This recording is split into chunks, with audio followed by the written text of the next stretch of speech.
Lelaki sama Kimo, kodok imut untuk yang senang bercerita. Lama kita nggak ketemu ya, Kimo mohon maaf karena banyak kesibukan. Sekarang Kimo akan melanjutkan cerita tentang misteri bakso istimewa bagian kedua. Cerita ini masih akan dibawakan oleh rekan Kimo, yaitu Kak Indra. Silakan Kak Indra.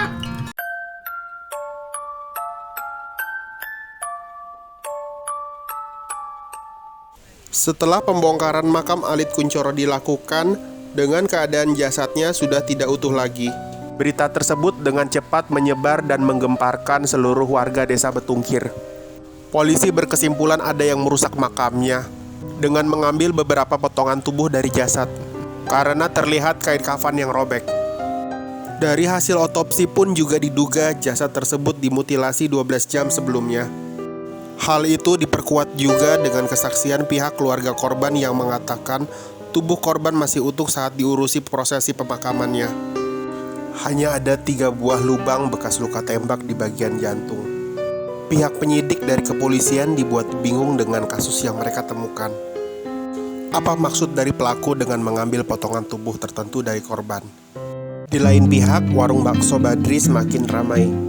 Walaupun belum seramai dulu sebelum para anak buahnya akhirnya menjadi pesaing bisnisnya.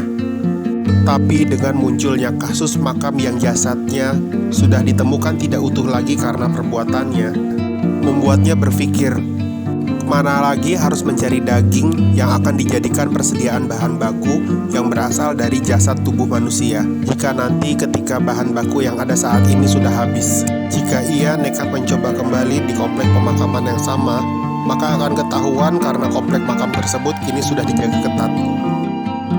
Badri teringat kembali pada sosok pocong dalam mimpinya. Pocong tersebut yang memberinya ide menggunakan dagingnya agar usahanya kembali maju, yang kemudian ditafsirkan Badri sebagai penggunaan daging mayat manusia dalam campuran baksonya. Apakah ia akan terus-terusan menggunakan daging manusia, ataukah hanya sekali saja dalam menggunakannya? Begitulah pertanyaan yang muncul dalam benaknya. Suatu hari menjelang warungnya akan tutup, datang pembeli seorang pria paruh baya dengan rambut keriting dengan kulit yang agak gelap. Ia memesan seporsi bakso. Ia mengamati Badri lalu bertanya, "Pak, Anda sepertinya lagi ada masalah?" Badri hanya tersenyum tipis dan menggeleng. "Saya tahu, Pak.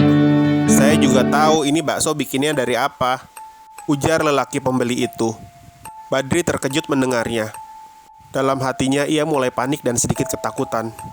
"Nggak usah takut, Pak. Saya di sini juga bisa bantu Bapak. Saya juga tahu Bapak bisa punya ide bikin bakso kayak gini dari mana. Hawa warung sampean ini udah mulai terasa beda pas tadi saya baru mau masuk," jelas lelaki itu. Badri semakin terkejut heran. "Bapak tahu dari mana?" tanya Badri pada lelaki misterius itu. "Sampean nggak perlu tahu soal itu. Tapi yang jelas, saya bisa bantu sampean," jawabnya lagi. "Kalau sampean mau, sampean bisa temui saya di blok 12, perkebunan karet, di sebelah utara desa Ladang Batu. Tengah malam di malam Jumat besok, saya tunggu di bawah pohon beringin yang cuma satu-satunya yang ada di situ." Badri yang masih bingung menanyakan namanya. "Panggil saja saya Mas Yun," jawabnya singkat. Ia lalu mengeluarkan sejumlah uang dari dompetnya untuk membayar bakso pesanannya tadi. "Ambil saja kembaliannya," ujarnya karena membayar lebih banyak dari harga pesanan. "Kalau mau saya bantu, langsung datang aja sesuai yang saya bilang tadi. Saya nggak ada HP." Ia lalu beranjak dari warung bakso Badri, lalu menghilang setelah beberapa langkah meninggalkan warung bakso Badri. Anehnya Badri tidak melihatnya sama sekali. Lelaki itu yang berjalan semakin jauh seolah langsung menghilang secara gaib.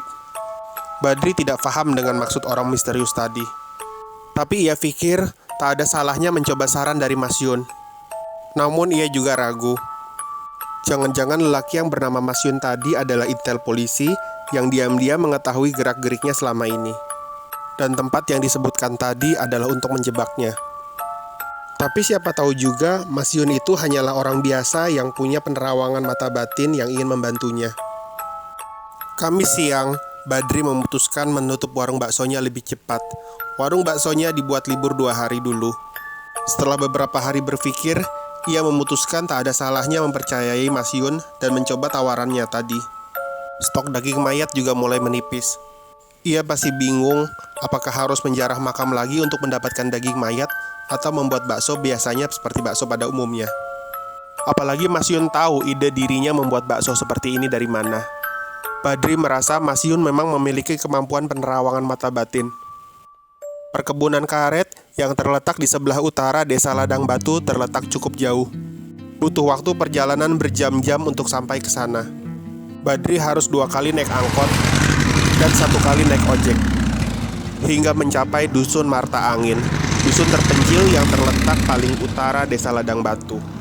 Dilanjutkan dengan berjalan kaki menyusuri perkebunan warga, melintasi 2 buah kali yang dangkal, menerobos padang rumput ilalang, hingga memasuki hutan belantara yang agak jauh ke dalam. Menjelang maghrib barulah sampai di perkebunan karet yang berstatus badan usaha milik desa, milik pemerintah Desa Ladang Batu.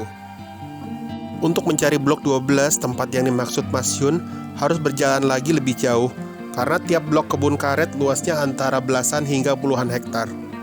Badri sempat heran bagaimana bisa desa seterpencil Ladang Batu bisa punya perkebunan karet seluas ini.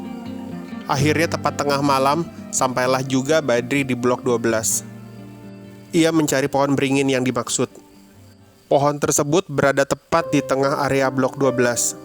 Ketika akan memulai perjalanan dengan berjalan kaki, Badri sempat bertanya dan diberitahu oleh warga Dusun Marta Angin bahwa pohon beringin tersebut terkenal sangat angker.